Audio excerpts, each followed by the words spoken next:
Rúmenía, líkir leikmenn. Rúmenar eru með mjög jafnt og gott lið og sóknarlega þá eru með mjög sterka hornamenn, mjög sterkir maður og mann og svo líka alveg sterka línumenn. Það svona, hvað maður að segja, eru eins og segja þá, mjög jafnar og svona maður þarf að vera mjög vakandi á alla leikmenna hjá þeim og svo spila þær sterka 6-0 vörn og við þurfum að spila mjög aga sóknarlega á mótin til þess að skapa okkur góð færi. Styrkleika Rúmeníu?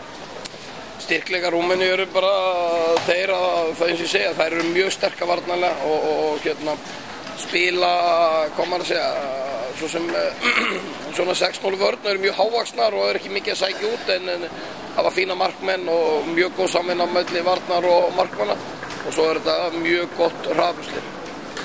Veikleikar?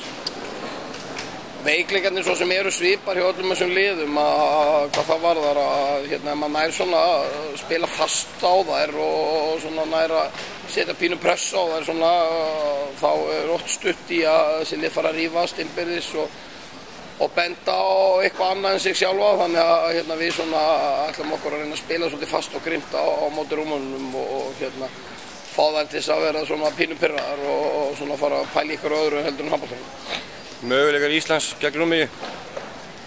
Við eigum alltaf á hvað maður að segja, við erum litla lið í öllum þessum leikjum en það er svo sem ekkert nýtt fyrir okkur. Við vorum það líka út á HM og vorum það á móti Spánverjum núna þannig í síðastliðnu vor þannig að við eigum alveg ágætis möguleika segi ég og með ögum og skipulegum leik og svona leik með skilið sér tilbaka úr sókn í vörn þá eigum við alveg ágætis möguleika.